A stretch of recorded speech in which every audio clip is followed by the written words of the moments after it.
Hey everybody, Paul Rizik back again with another Farm to School update.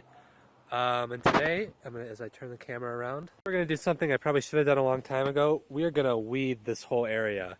So yeah, I've been kind of putting off doing this just because, all these plants that we have are in pots. But as you can see, like with these ones, like the weeds are starting to like kind of interfere with the space that we want our potted plants to have.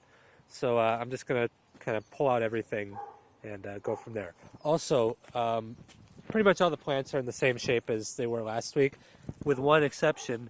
You can see the beans here. Look at that. They're starting to pop up, and yes, they're starting to grow. It's really exciting because it was like literally there was like no progress one day, and then the next day, they looked like this. So it's really cool.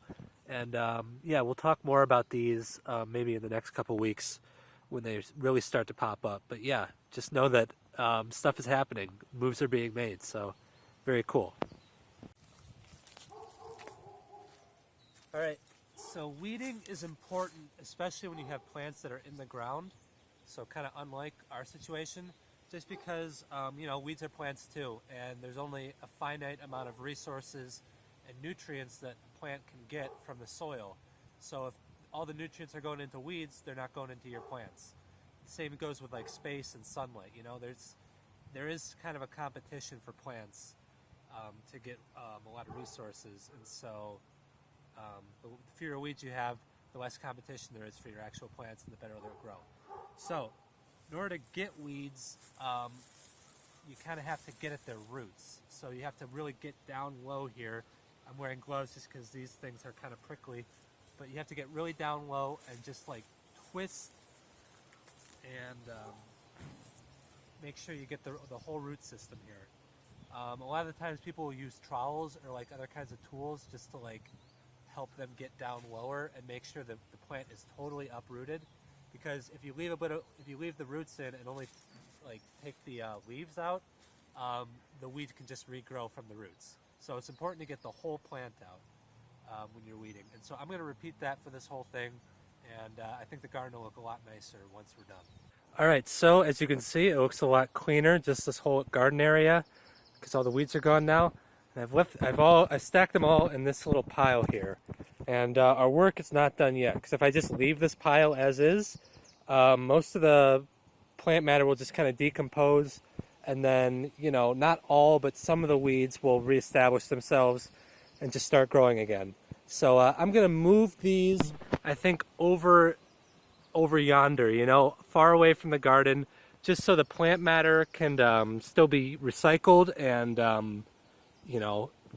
the nutrients will still be absorbed into the soil, but we won't have a risk of the weeds kind of growing again and, interfering with the garden. So yeah, I'm basically just going to move it to a place where it doesn't really matter if weeds grow, just because it's better than just like, burning them or throwing them away, because you can actually still get some good out of these weeds, even though they're not useful in the garden. So yeah, I'll be right back. All right, I've chosen this secluded corner of my yard to be where we put all this plant matter. We haven't really talked about composting at all, and I don't expect us to, but basically the short answer as to what the purpose of this is microorganisms, stuff like worms, it's just very small insects and creatures like that. They will eat this plant matter, and basically in the process of digestion, they'll turn it into nutrients that are usable by other plants. So by putting all this plant matter here, we're just going to sort of let nature take its course, and within a year or two, all this plant matter will be converted into usable nutrients. So that's a little bit outside the scope of these videos, but just know it's like a passive process. If you ever like weed or do anything where you pick up a lot of plant matter, again, you don't want to do this in a place where you're growing, just because there are still like seeds and stuff, and there's some of these weeds might be reestablished and like might start growing again, and that kind of defeats the purpose of weeding if you're just going to let them grow again. But yeah, this should increase the general health of the soil around here, And there's some trees here. They'll probably get some use out of it. So it's better to do than just like throw away your stuff, because, you know, we're all about sustainability here. And so all this stuff can be reused.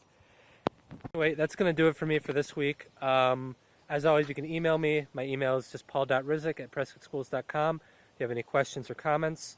And we're getting to the home stretch. In that, I mean, we're going to be transferring the garden into the actual PUSD garden beds pretty soon, which is exciting. So yeah, look forward to that within the next 2 or 3 weeks. And until then, I'll see you guys.